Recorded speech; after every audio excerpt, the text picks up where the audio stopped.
சினமும் பாருங்க, ஒரு ஆளுக்கு எதுவுமே இல்லைனாலும் நம்பிக்கை இருந்தால் அவன் பொழைச்சிக்குவான். ஏன்னா நம்பிக்கையில் தான் எதிர்காலமே ஆரம்பிக்கிறது. நான் சொல்லுகிறேன், இன்றைக்கு நம்பிக்கை இல்லைன்னா உங்களுக்கு எதிர்காலமே கிடையாது. நம்பிக்கை இருந்தால் நான் சொல்கிறேன், இன்றைக்கி ஒன்றுமே இல்லாமல் இருக்கலாம். நல்ல ஒளிமயமான ஆசீர்வாதமான அர்த்தமுள்ள நல்ல ஒரு வாழ்க்கையும் எதிர்காலமும் உங்களுக்கு இருக்கிறது.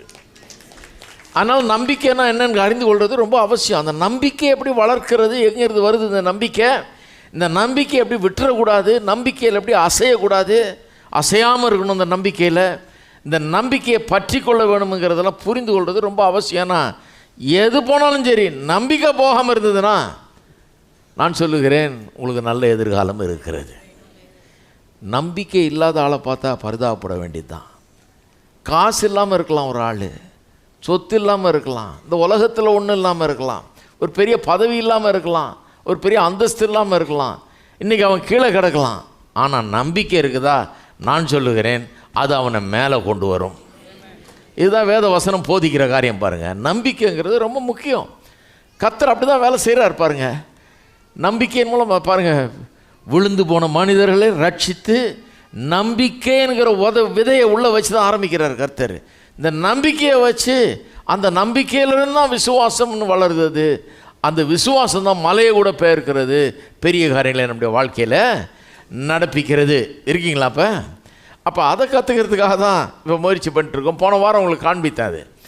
அதாவது நான் விரும்பி எதிர்பார்க்கிற காரியங்களை குறித்த தரிசனம் இருக்கா? நிறைய பேருக்கு எந்த தரிசனமும் கிடையாது வாழ்க்கையை பற்றி. எதை பற்றியும் யோசிக்கிறதே கிடையாது.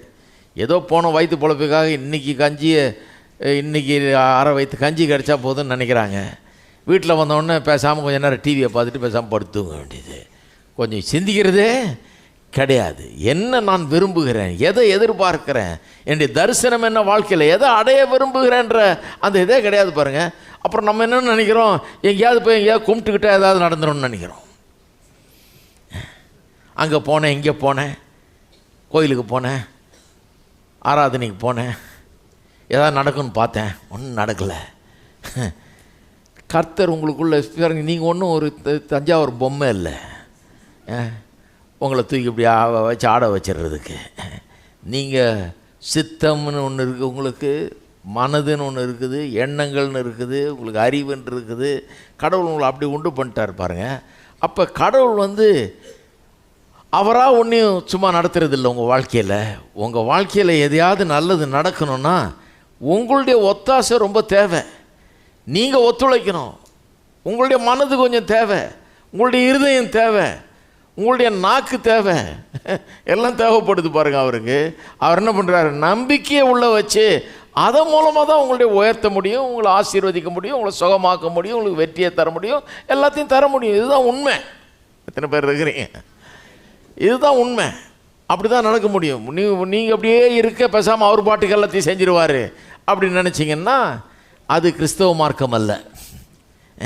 அது என்ன சொல்லுது, மனுஷன் ஒரு ஜடம், அவன் அப்படியே கிடக்கிறானாக்கும், கடவுள் அவனை எப்படியோ தூக்கி அவனை என்னமோ கொண்டு வராக்கும். அப்படி கிடையாது.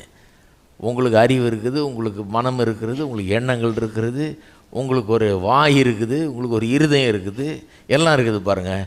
இதெல்லாம் வச்சு தான் கர்த்தர் உங்களுக்கு ஒரு நல்ல எதிர்காலத்தை தர முடியும்.